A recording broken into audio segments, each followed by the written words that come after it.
welcome to Pop Culture Posi-Cast. This is the show where we find all the good stuff in items of pop culture, movies, music, comics, TV shows, you name it, and we're going to find the fun stuff in it. I'm Peppy Pat, and I'm joined, as always, by my co-host, Jazzy Jarrod. Cha-cha-cha-cha, Pat. Cha-cha-cha-cha. Man, I'm happy to be here now. Before we tackle today's topic, I'm going to do that quick reminder that we do on every episode to tell you what our mission is with the podcast. All right. We take a controversial or generally disliked item of pop culture. We give you our honest opinions on it and our overall feelings on it. But more importantly, we're going to dig deeper. Like, even if we're not, even we don't really like it, we're going to dig deeper to find the good things in it. Because that's what Pop Culture Posi-Cast is all about, saying, hey, there's some good stuff in here. Here's what we're not going to do. We're not going to try to convince you to like something you don't like. So if you came to this and like, I hate Alien 3, we're not going to try to convince you of it. We're just going to tell you what we thought was good in it. You can hate it if you want to. That's up to you. No. We're also not going to encourage fandom battles. We have a really good community here at LONGBOX CRUSADE. So as usual, we'd appreciate it. I mean, we love the comments and the feedback. If people don't agree about stuff in the comments and whatnot, that's okay. You can agree to disagree. We're not going to encourage any battling. Not going to do it. And finally, we're not going to tell anyone you're wrong, except for Pat. I will tell him when he's wrong. But other than that, no, these are all subjective things. They're all feelings. And that's okay. That is okay. Jarrod, I just want to tell you that you're wrong and telling me that I'm wrong. But it's okay. That's right, Pat. All right. Well, that's right, Jarrod. Like I said in the opener, we're 100% about feeling good in everything. Oh, no, I'm not feeling good. Well, we're always feeling good. We're about 100% about finding the good in everything. And you know what? That makes me feel 100% good in doing it. And as an added bonus, every episode we will end with a segment called Positively Practical with Jazzy Jarrod, as he's been in communication and leadership training businesses for over 20 years. Whoa. So he's going to give you practical advice that you can incorporate into your everyday life at the end of every episode. I can't wait for that either. That's right. We're going to enhance your lifestyle while we talk about fun pop culture stuff. So, you know what, Jarrod? Let's get started. Let's do that. Oh, that's it. See, we're jumping each other's. Wrong. Let's do that. On this episode of Pop Culture Posi-Cast, we're going to be finding the good in Alien 3 from 1992. Was there an alien on board? Yes.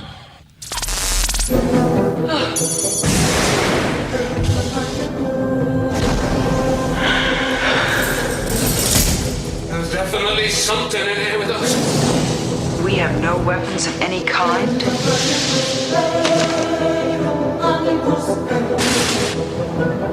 Let's start. It's here!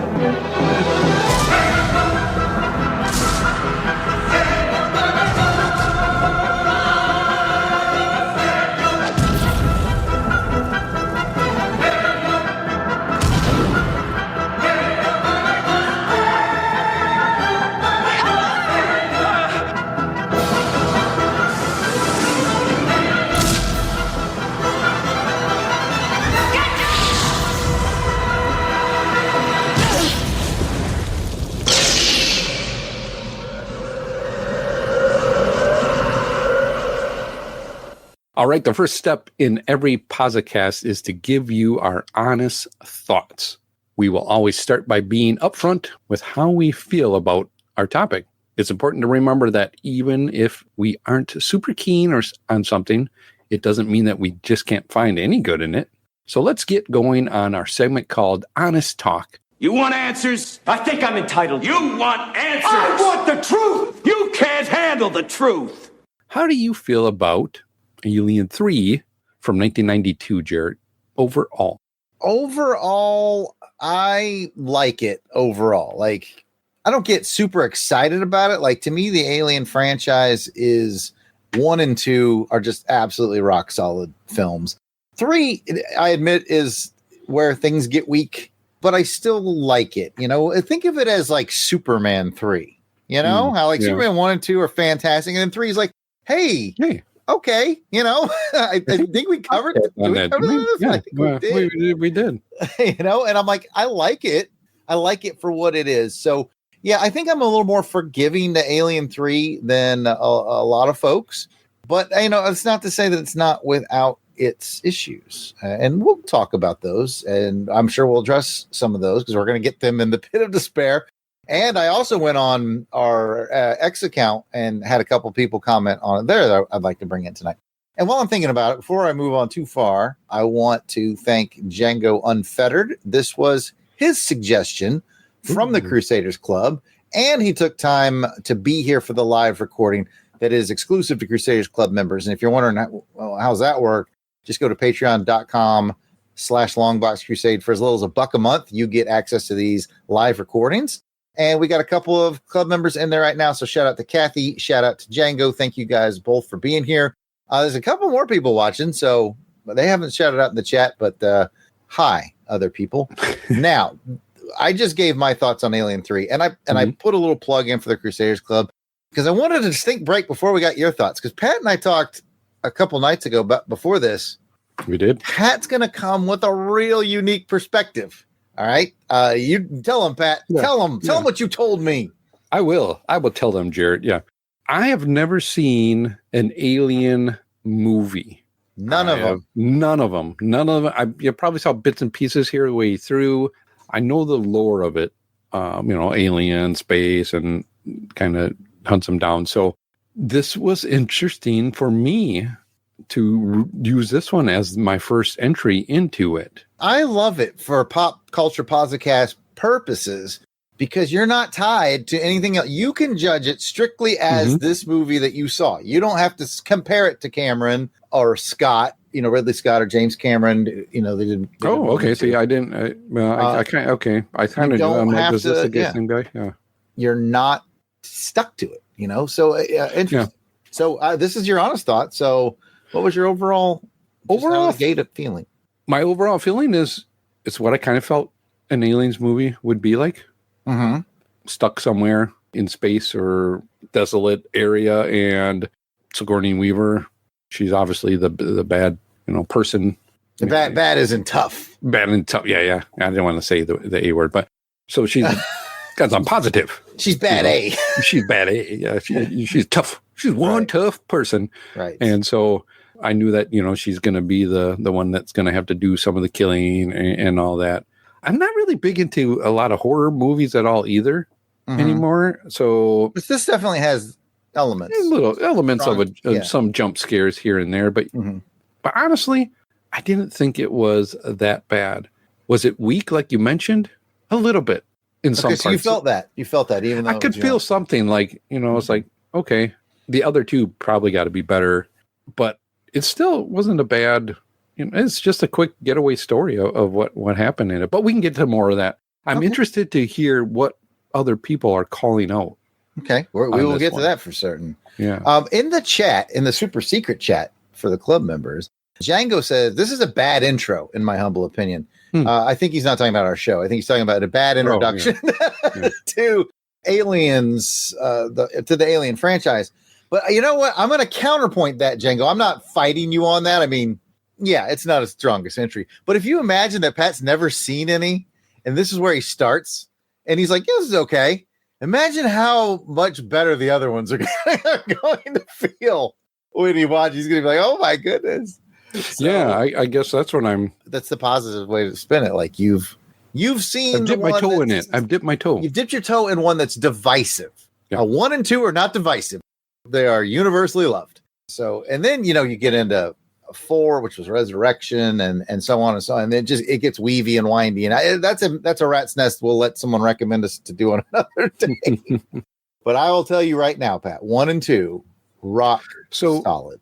So in this series, there's 1, there's 2, there's 3. Is there 4? There's 4. 4 is Alien Resurrection. Yep. And is there a 5? Yeah. Or does it kind of there's a couple Alien Predator movies in there. Well, I know, and I wouldn't really, then they come back with Prometheus, which is kind of a prequel to all of it, and then there's 2 more after that, or 3 now. Okay. I'm just wondering. Posi-Cast, so I don't want to say things like they get less important as you go. Sure. Yeah. No, I guess I asked to just see, okay, I've got my toe in it. Where do I want to go from here? Yeah. And once again, where would I stop? So would I just stop at 4? Honestly, if I was telling people, this would be Jarrod's advice, we're just off the cuff. We're not on script or anything here. I would say if you want the most rock solid Alien experiences, just watch 1 and 2. Okay. If you're willing, if you feel like you have some leeway, which I think you do, Pat, you're kind of a forgiving guy. I'd say go ahead and watch 3 and 4. Okay. Already. And then of course you can enjoy the Alien Predator movies for what they are, popcorn mashups, certainly. Then they get a little weirder as the whole Prometheus timeline kind of. Again, that's another show. Yeah, let's see if I want to get into that part of it. So that's where I guess what I'm hearing is 1 through 4. 1 through 4 is kind of a good part, and if you just want the good stuff, 1 and 2.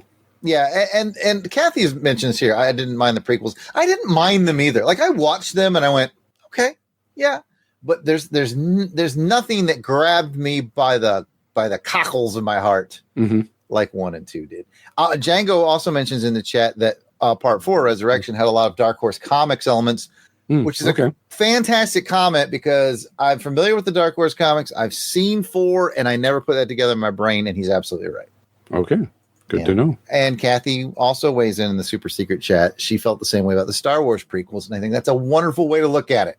Once you get past 4 and the AVP movies and you get to that prequel run with like Prometheus and Covenant and all that stuff, they're kind of like the Star Wars prequels. Like you watch them and you go, oh, okay. But it's not going to make you feel like that original trilogy. Not going to feel like home, watching. Right. Yeah. Good chat tonight, man. The chat's on fire. We don't even got to do a show. We got excellent chat this evening. All right. I think we've nailed it down. It's interesting that Pat liked it, but also felt it's mediocrity a little bit is what I'm picking up from him. Yeah. It was interesting him being a first time watcher, but who aren't first time watchers? Is people who live in the pit of despair. So we're going to move into the segment that we call the pit of despair. Where am I? The pit of despair. Don't even think. Don't even think about trying to escape. The chains are far too thick.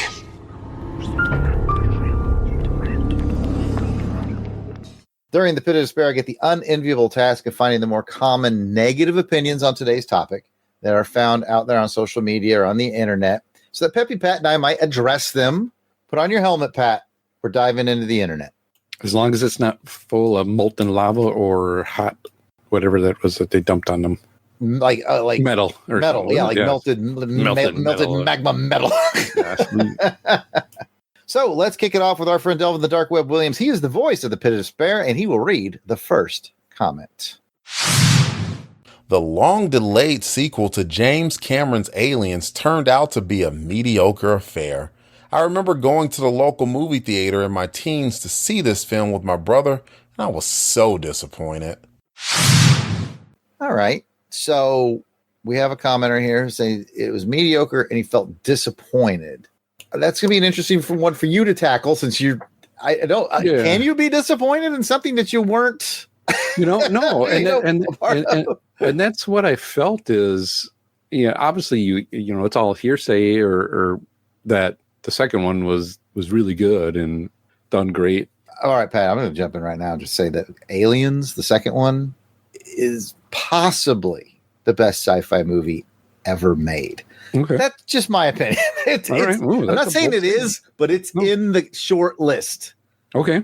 No, that's good to know. But me not knowing that and just coming in off of this one, if I went to the theaters and this was just called, I don't want to say Alien 3, but I guess there's a reason why. Anyway, if I just went to go see this and not knowing much about it, I thought it was an all right movie. It reminds me like something I would see in the summer to go get in that air conditioning for a while, get some popcorn, maybe get a little jump scare here and there, and just enjoy it.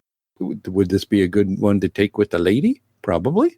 Get her a little scared, and you can get a little, nice and close together as you watch and chomp away on some popcorn.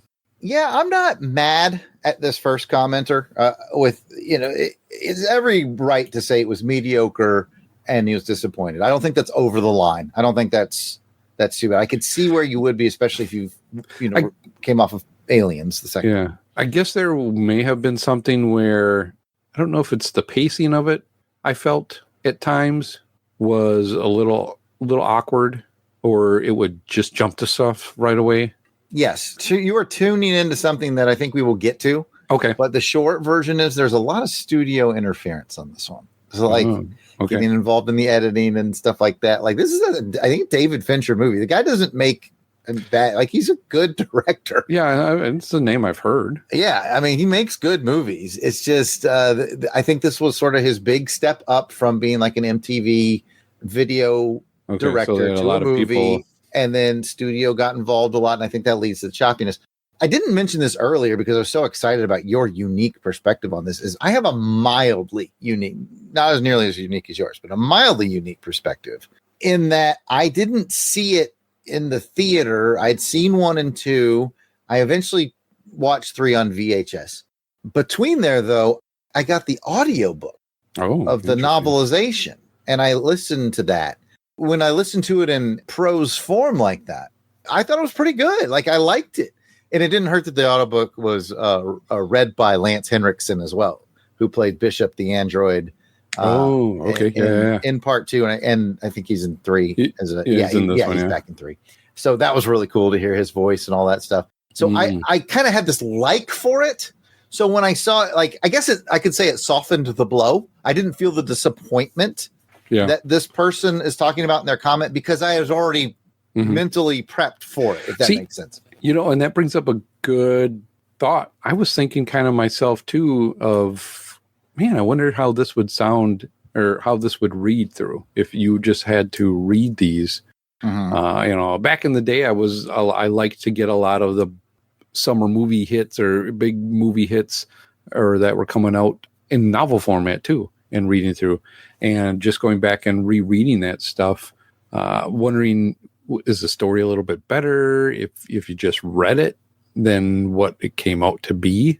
I just recently got done reading through Star Wars, the Adventures of Luke Skywalker, it was called, of the book. So that had a lot of little different stuff in there, but still a good read. Yeah, novelizations are really interesting. Our friend of the network, Brad Abraham, from Celluloid Heroes, he collects movie novelizations, and we've talked about it, and I get why, because I've read a few before, and so have you.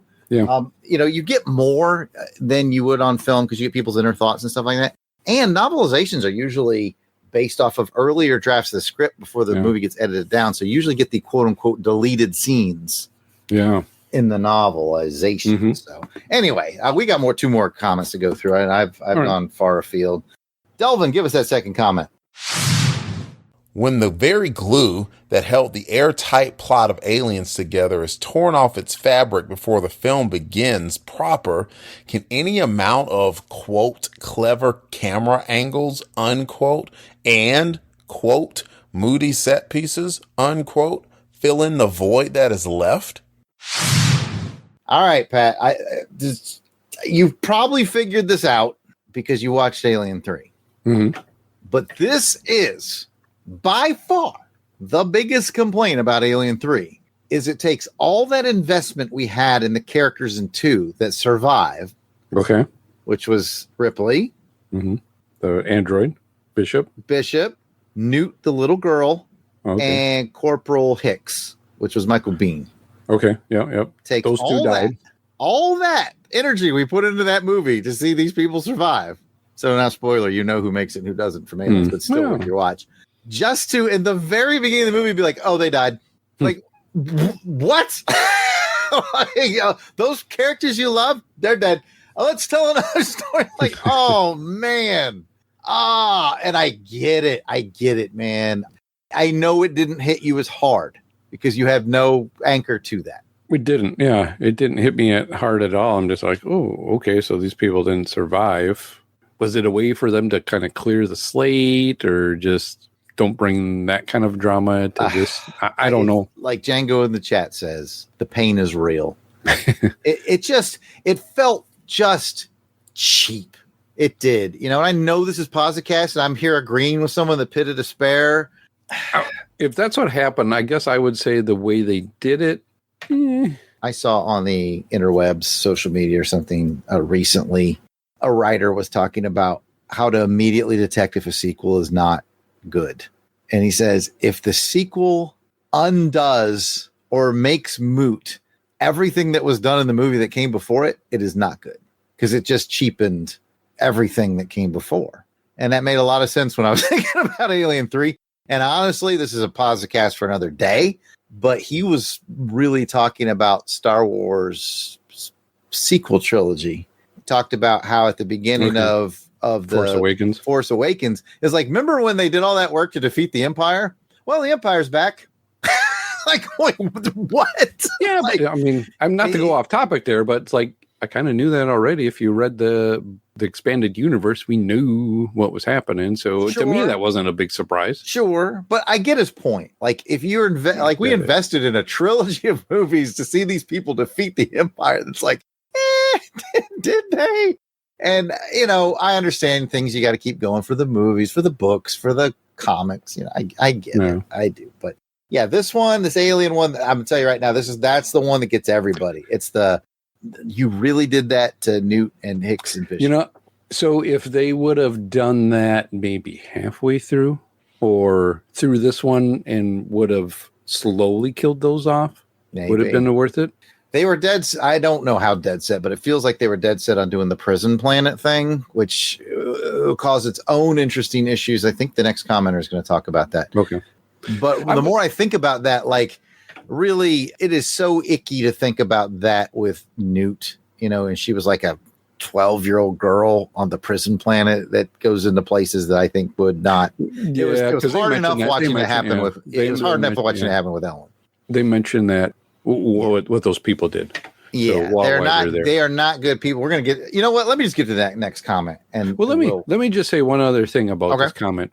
The moody set pieces. Mm-hmm. Yeah, there was some.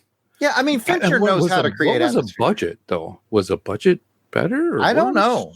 I did not look at the budgets. I assume it was pretty high. I mean, they knew this was a big franchise for them. Because I mean, putting it on a kind of a prison planet, set pieces to me didn't feel like a lot of them. You know what I mean? Because you're so enclosed. But maybe they were able to keep it. Yeah, I see what you're saying. Now I think about it.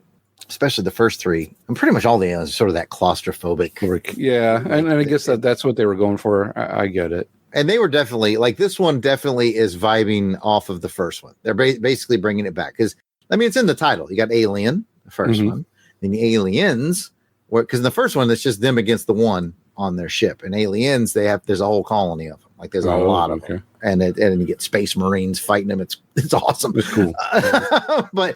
In this one, it was very clear that they wanted to bring it back to the single Alien, more horror, because the second one's more of an action film. The first one's more of a horror film. And they really wanted to get that flavor back, which is a nice setup for the next comment. Delvin, give us that third pit of despair comment, would you? Alien 3 didn't need to be told. The story wasn't convincing. Perhaps the fatal flaw was setting it in a space prison. It's hard to care for characters who are murderers and rapists. Okay, again, this is the most I've ever agreed with Pit of Despair people in my life. And I gotta admit, usually when we do Pit of Despair, I jump on people because they go too far with their language and like they get too strong sometimes. I thought all three of these, to be honest with you, and I did go searching for negative opinions. Most people, they're pretty well written like that. I didn't find any loonies. I'm sure if I looked hard enough, I'd find some real loonies. But I have to agree on this one, Pat. Like, if you're on a prison planet full of just really bad people, why do I care? Just let the alien run around. Yeah, like it's Jason Voorhees at Camp Crystal Lake when all the teenagers are a bunch of a-holes. Yeah, that's why the teenagers are a-holes in the movies, so we don't feel bad when Jason kills them. The only person I felt for was Ripley. Is that who we were supposed to feel for? Oh yeah, I mean she's the protagonist, you know, and now double spoiler now because maybe you don't know that in the first one, you know, so you've got some spoilers happening here, but that's all right. Yeah, but that's okay. I mean, I knew it in the lore anyway, right? Yeah, you knew the lore. I know what it was. I guess I didn't. The only other guy was the who was the final guy that died at the?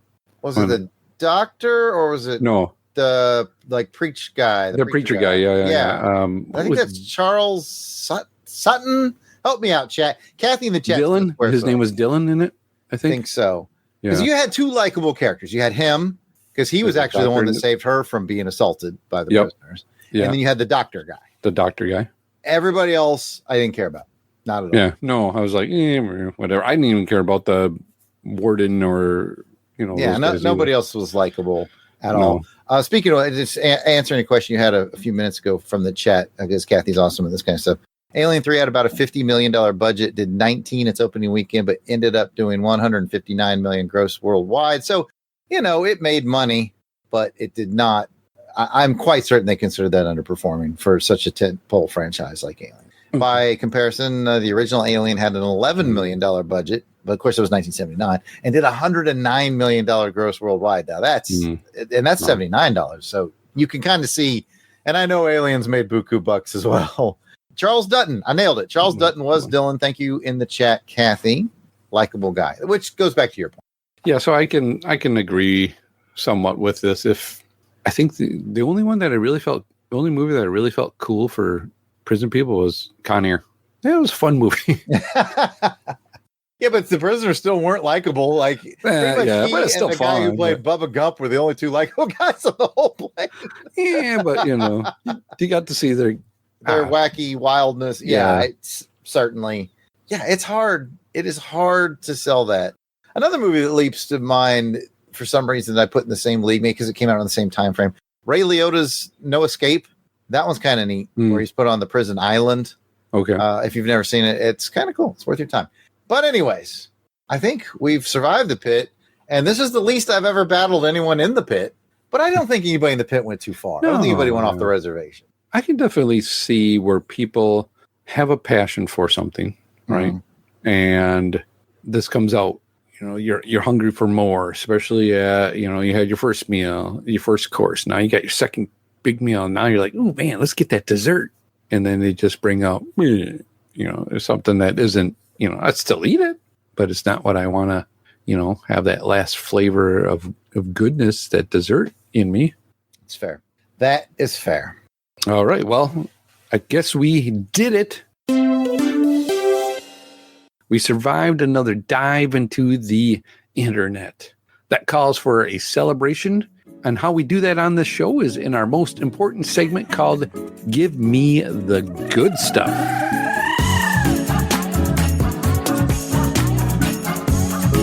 During Give Me the Good Stuff, Jarrod and I will each reveal our list of 3 things that we liked about today's feature. So let's go ahead and get cracking at it. Jarrod, let's start us off. What's one thing that you liked about it? Okay, this is going to be easy for me, especially for this first round. We mentioned him earlier. Charles S. Dutton as Dylan, Charles Dance as Clemens, Dr. Clemens. I like them both quite a bit. There are only 2 likable inmates to me. I think they're both named Charles in real life, which is weird. But I like both the actors anyway. Without them, this movie, I would have a harder time defending it. Like, I think they added some real gravitas to it. So, yeah, that's Jarrod starting out with a thumbs up for Charles Dance and Charles Dutton. I guess you took one of mine. Those 2 I really liked. They made their characters at least likable, hoping that they would have survived. How the doctor got killed, I was like, okay. But I liked what they did with Ripley and why the alien didn't do something to her. Because I'm like, she's right there. You're right there.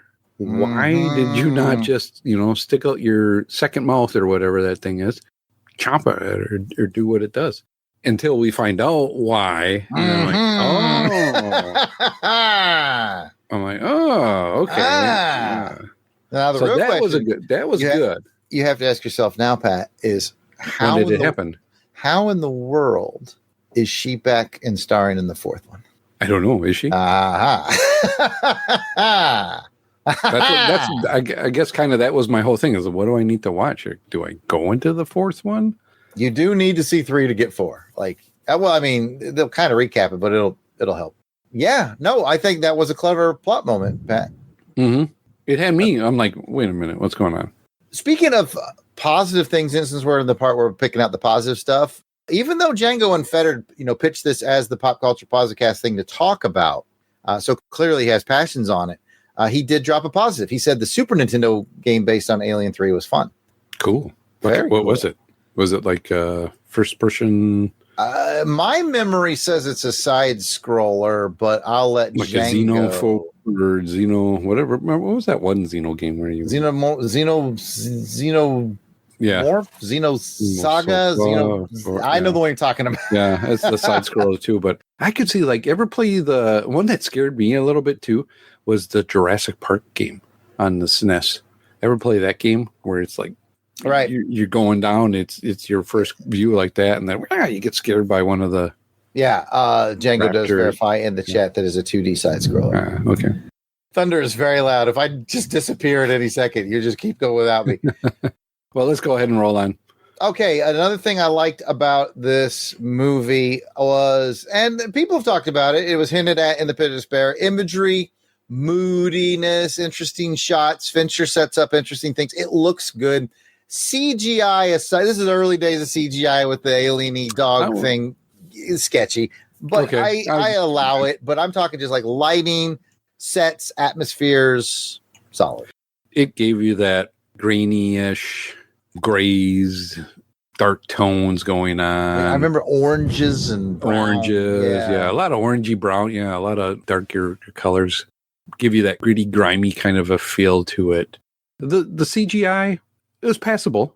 Yeah, I mean, I don't think they did a lot of hard stop moments on it. Right, it'd come in quick. You'd see a glimpse, and then it'd go by. The only thing I think when you really saw it is when it either got behind somebody and you saw the face just come in, and then that mouth thing come out. It's like that grabbing. That I need to reach something on the shelf, and if I had that in my mouth, imagine if it. I mean, too, with imagery, you may not like it. You may not like where the movie went or how it ended, but I'll tell you an image that you will never get out of your mind when you think Alien 3 is that slow fall into the magma as the alien bursts out like and that. She's holding it. Yeah. It's like, I feel like you could tell it's a strong phrase. I feel like when they went to make this movie, they're like, this is the final shot. This is the shot of her falling in the magma. Mm-hmm. And then they sort of built the movie to get there. That's how it almost felt to me. Yeah, and it felt like it was supposed to be a good closer. Like this could be the last one. The bookend. It's like, okay, what else is she gonna do? I guess what would you do? Yeah, and they took some time off. I know the fourth one came out when I was working at the theater, so it would have been 5 or 6 years later. 98 is Jared's guess. So they did take some time off. But yeah, it did have that sort of, if this was going to be the last one, if we're going to close it a trilogy, feel to it. And I mean, and I am not complaining. Like, the image is incredible. It stays in your brain. It's great imagery. Mm-hmm. All right, what else we got, man? Anything else jazzing you about Alien 3? I can think of one more thing. But I guess I don't have anything else. Story-wise, it was all right.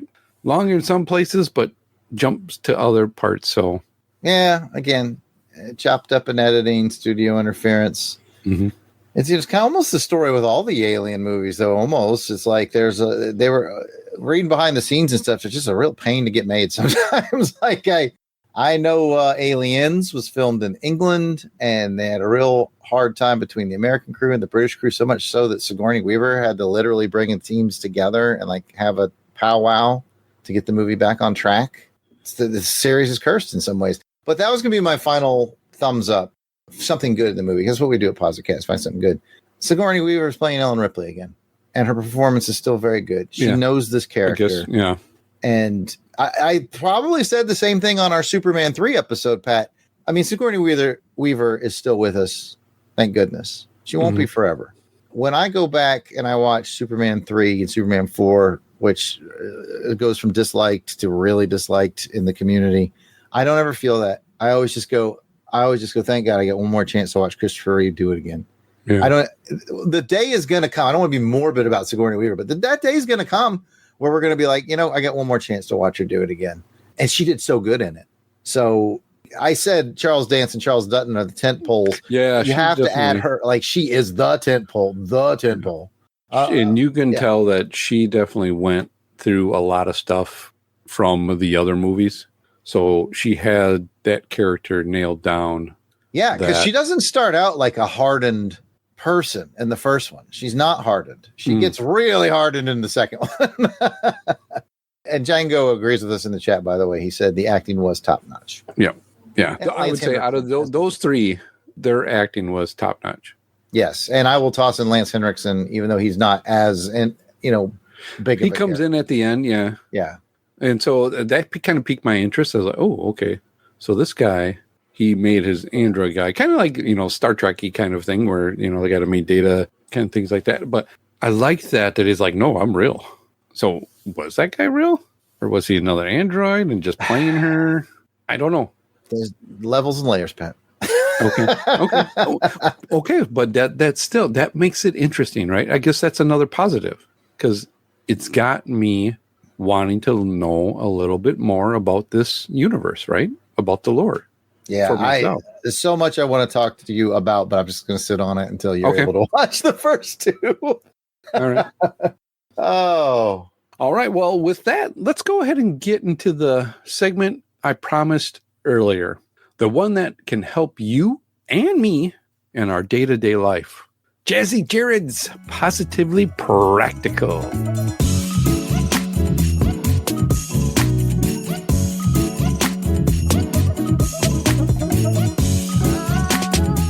All right, Pat. I love this part of the show because if our listeners tune in, we've got great listeners. If they want to make their lives better and have a better positive outlook, this is where you can tune in and we can really help you. So as usual, take it or leave it. This is just Jarrod's whimsical advice based off of my leadership and communications training and a little bit of life experience. So today's topic I titled Think It Through. And I'm going to specifically talk about flipping comics, although it'll all make sense in a minute. The think it through portion is the most important part, but I wanted to use an example, and I had a recent one in mind, and it's about flipping comics or comic book related stuff, art, whatever. We just got done at Heroes Con, right? And of course, I'm not going to say any names or anything, but there's some artists I know who will sell a drawing, a commission to someone at Heroes Con, right? Okay. Yep. And then later on, they'll see that drawing got put up on eBay and sold, for more like, I'm just going to pick random numbers. Let's say he sold a commission to a guy for $100 and then he saw it sell on eBay for $250. Okay. And I'm not picking on anyone in particular. I know a few artist friends that do this. They complain about it on social media. Oh, I saw this, and blah, blah, blah, right? It just bugs me because it's not positively practical. It's not putting out a positive vibe. You're going to get a lot of people that agree with you. You're going to get a lot of people that say, oh, that sucks. So the guy would buy and then flip it to make money, right? But here comes the think it through part. I want to think it through from two different angles. First, from the angle of the artist who's complaining about it on the internet. First of all, why even bring it up? I mean, you sold a piece. You got what you wanted for it. The client, what do you care what the client does? You agreed upon a price. Yeah. I've sold many a commission to a client. I've never looked up my art to see what's selling on eBay or anything like that. I'm not famous enough for that anyway. But I guess in my opinion, I'd be like, well, I guess it's part of you that has to be flattered. Like, yeah, exactly. Like, holy cow. So when you put that, from the artist's point of view, when you put that out there and you're complaining about it, it brings a negative stigma to you. Personally, I wouldn't even mention it at all.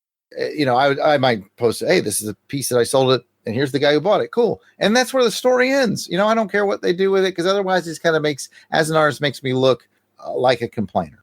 Okay. So the other side of that, okay, because the artist will put that out there and then you get 100 people in the comments agree with, oh, that guy's a piece of poop. And that guy's an awful and he's a turd, blah, blah, blah. Right. Here's the other part about thinking it through. Think it through from that angle too. You have no idea why that guy needed to sell it. Mm-hmm. 5 years ago, Pat, I lost my regular job. Mm-hmm. And my main source that's when I switched to full-time artist and writer, which has done me pretty well, but not well enough to cover everything. Yeah.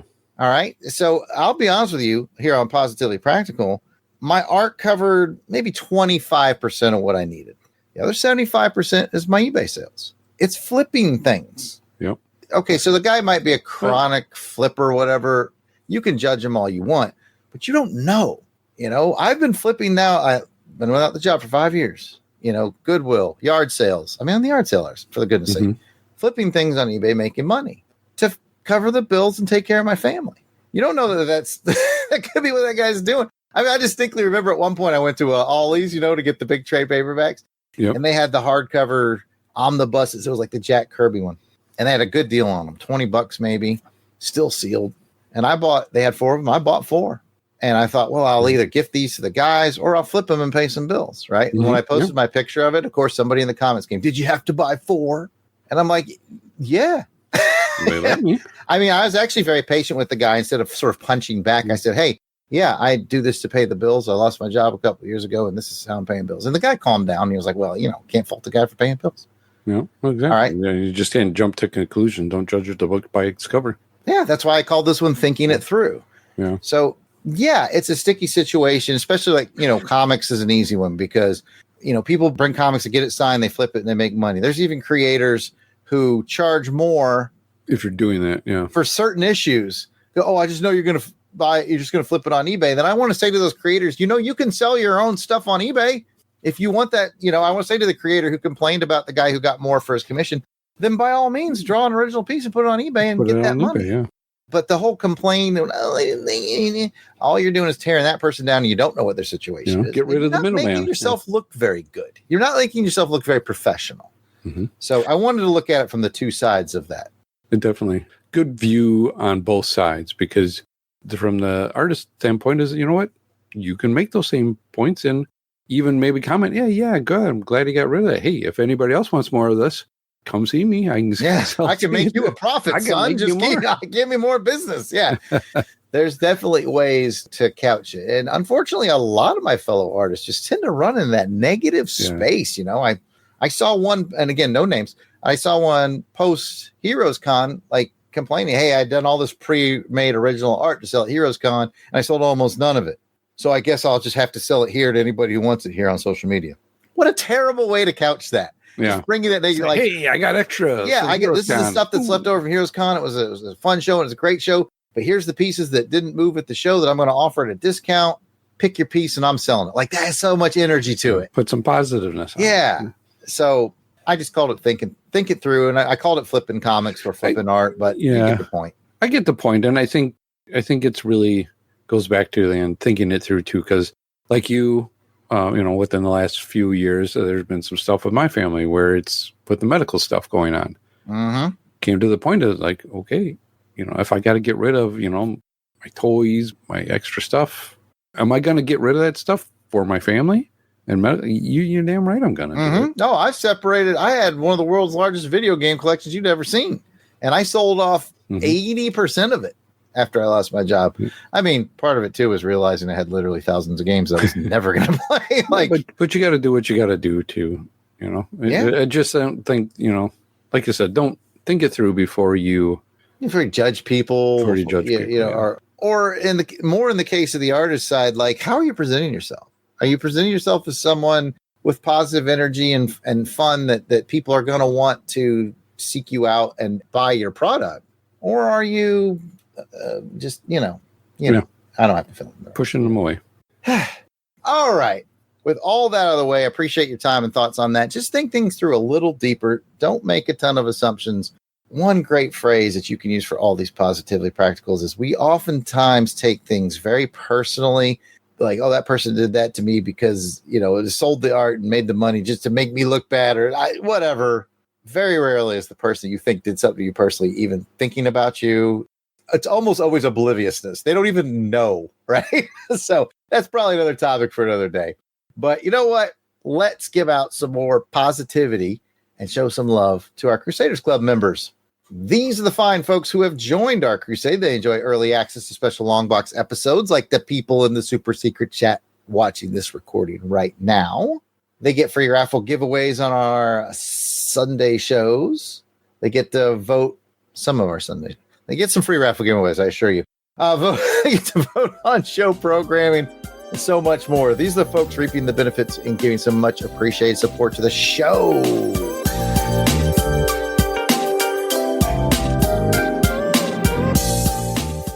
Jason W. Wright. And Helica Wolf. Ow. Auburn Elvis. Bill Beer. Billy D. Bradley Dello. Braxton Underwood. Carrie. Clinton Robertson. Captain Entropy. Clark Westfield. Dave Collins. Battlewagon.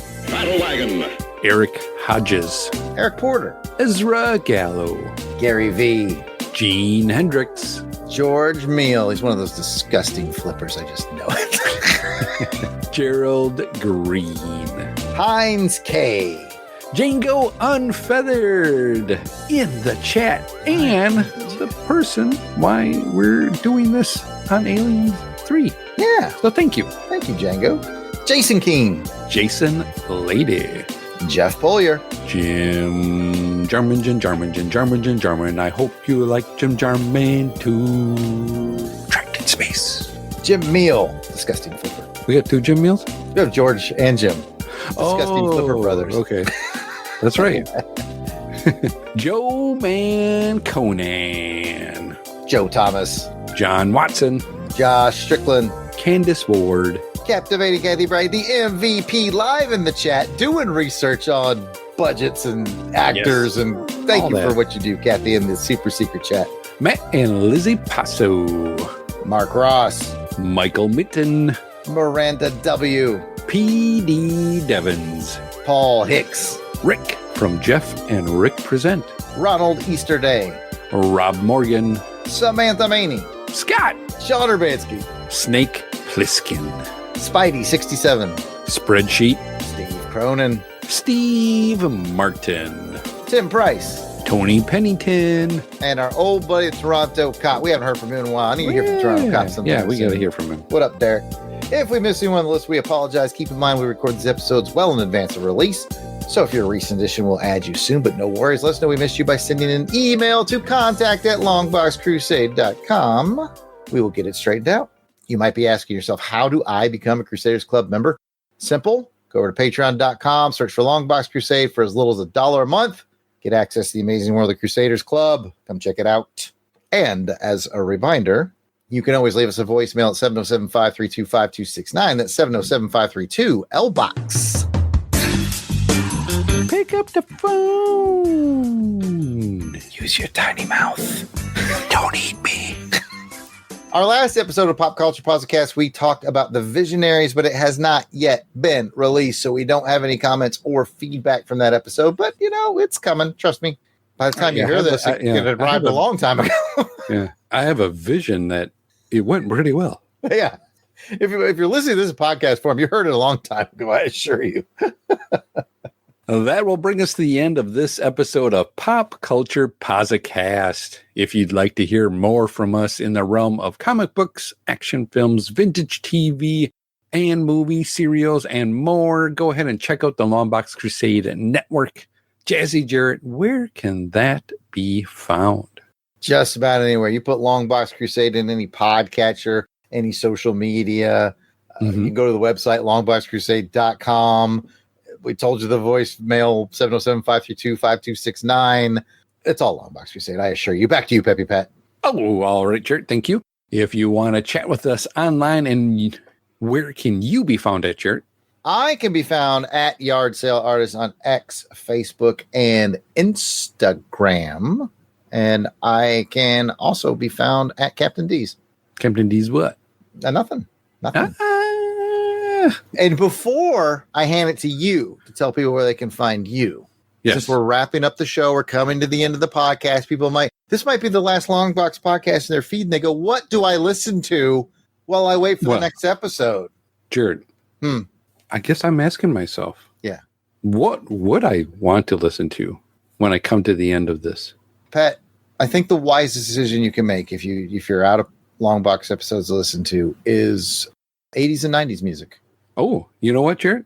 I like 80s and 90s music. Do you? I do. Well, then do I have the app and or website for you, sir? What is it? You're going to want to check out Q1065.com, or on your device, just go to your app store and check out Q106.5.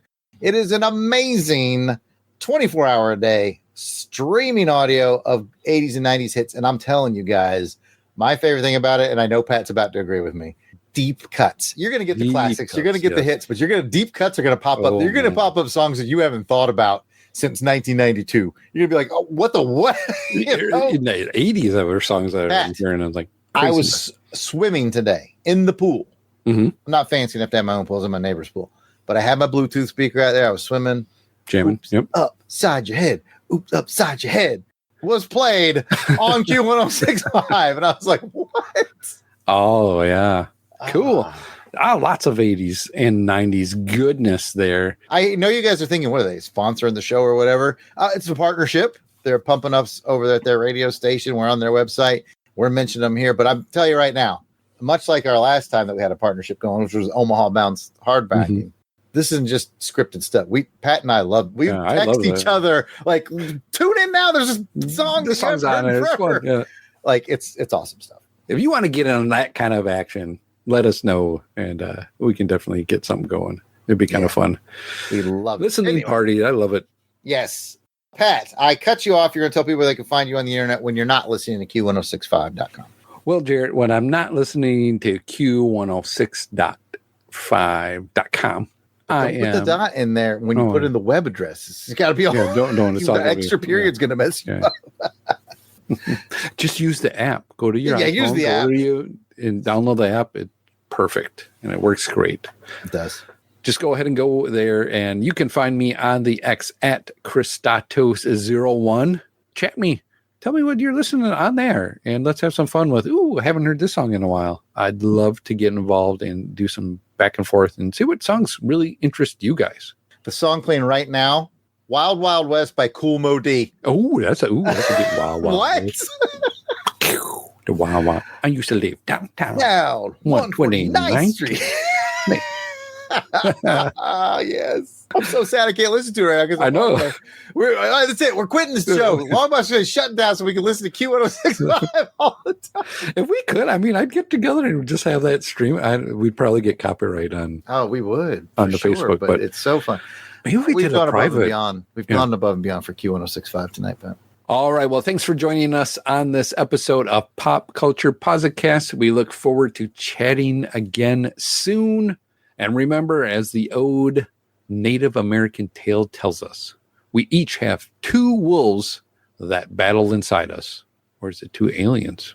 One positive and uplifting, and one negative and burdensome. Which one wins, Pat? The one that you feed. The one that you feed 80s and 90s hits to at Q1065.com. Woo! That's a positive one. Hungry like the wolf. Hungry like the alien.